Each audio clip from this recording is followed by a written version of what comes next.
എല്ലാവർക്കും നമസ്കാരം.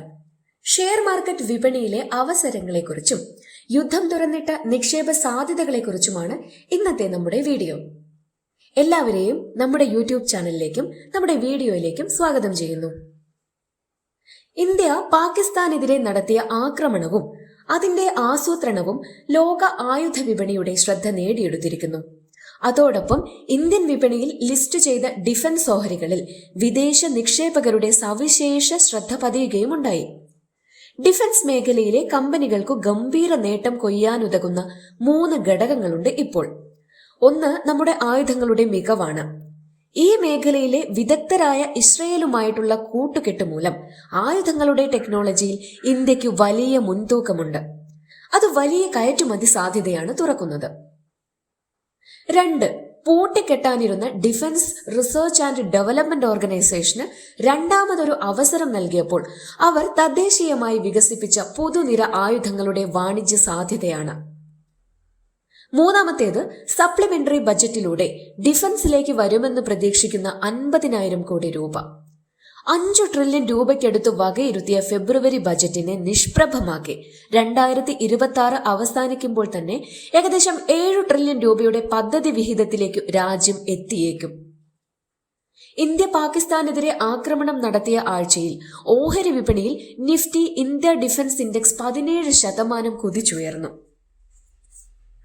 ആവേശം പെട്ടെന്ന് നേട്ടമുണ്ടാക്കാനുള്ള വ്യഗ്രതയാവരുതെന്ന മുന്നറിയിപ്പ് പല അനലിസ്റ്റുകളും നൽകുന്നുണ്ട്.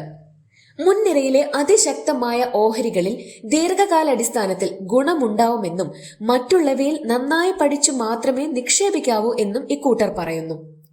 ഉയർന്ന ലാഭക്ഷമതയാണ് ഡിഫൻസ് സെക്ടറിന്റെ ഏറ്റവും വലിയ അനുകൂല ഘടകം.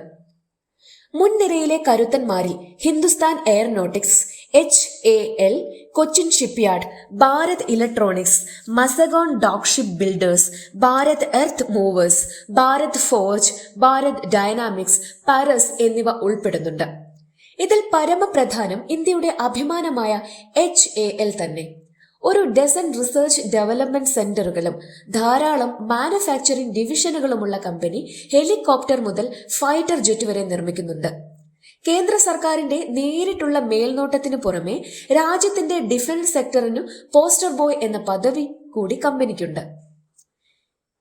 ഇവയ്ക്കെല്ലാം പുറമെ അദാനി ഗ്രൂപ്പിന്റെ അദാനി ഡിഫൻസും റെയ്മണ്ടിന്റെ കീഴിലുള്ള ഡിഫൻസ് കമ്പനിയും താമസിയാതെ ഡീമേർജ് ചെയ്ത് വിപണിയിലേക്കെത്തും. ഇതുവരെ അത്ര ശ്രദ്ധിക്കാതെ കിടന്ന മേഖലയാണ് ഡ്രോൺ. ഭൂമിശാസ്ത്രപരമായ അളവെടുക്കുന്ന ഉപയോഗത്തിൽ നിന്നും ഡ്രോൺ യുദ്ധരംഗത്തെ നിർണായകമായ റോൾ എടുത്ത് അതിവേഗമാണ്.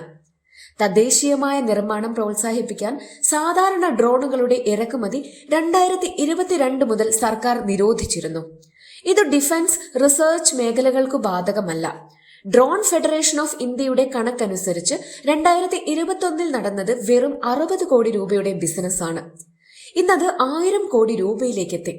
2030 $11 ബില്യൺ എത്തുമെന്നാണ് അനുമാനം. ഇവരുടെ കണക്കനുസരിച്ച് ഇന്ത്യയിലെ ഡ്രോൺ ഉപയോഗത്തിന്റെ 30% പ്രതിരോധ രംഗത്തേക്കാണ്, 25% ലോജിസ്റ്റിക്സിലും 20% കാർഷിക മേഖലയിലുമാണ്. ഡ്രോണുകളുടെ ആഗമനം യുദ്ധഭൂമികയുടെ ഡിസൈൻ മാറ്റിയെന്നാണ് വിദഗ്ധർ പറയുന്നത്. Real time intelligence, operational flexibility, reconnaissance എന്നിവയിൽ ഡ്രോണുകൾ വൻ സംഭാവനയാണ് നൽകുന്നത്. ഇസ്രയേലിന്റെ എൽബിറ്റ് സിസ്റ്റം ആൽഫ ഡിസൈൻ ടെക്നോളജിയുമായി ചേർന്ന് അവതരിപ്പിക്കുന്ന സ്കൈ ട്രൈക്കർ ഡ്രോണിൽ അദാനി ഡിഫൻസ് സിസ്റ്റത്തിന് പങ്കാളിത്തമുള്ളതായി കാണാം.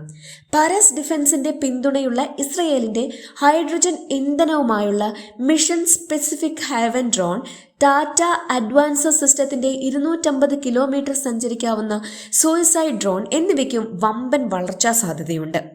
നിലവിൽ ഈ രംഗത്ത് വിപണിയിൽ ലിസ്റ്റ് ചെയ്തതും അല്ലാത്തതുമായ ധാരാളം കമ്പനികളുണ്ട്.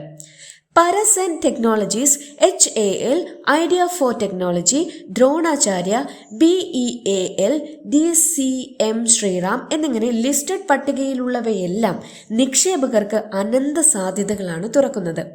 ഈ മേഖലയിലെ മികച്ച മാനേജ്മെന്റും പ്രകടനവും നടത്തുന്ന കമ്പനികൾ കണ്ടെത്തി നിക്ഷേപിച്ചാൽ അത് നിങ്ങളുടെ പോർട്ട്ഫോളിയോയ്ക്ക് നല്ല മുതൽക്കൂട്ടായേക്കും. അടുത്തതായി 4 മ്യൂച്വൽ ഫണ്ടുകളെ കുറിച്ചാണ് പറയുന്നത്. 2023 ജൂണിൽ വന്ന് പെട്ടെന്ന് തന്നെ കുതിച്ചു കയറിയ HDFCയുടെ ഡിഫൻസ് ഫണ്ട് മറ്റുള്ളവയേക്കാൾ ബഹുദൂരം മുന്നിലാണ്.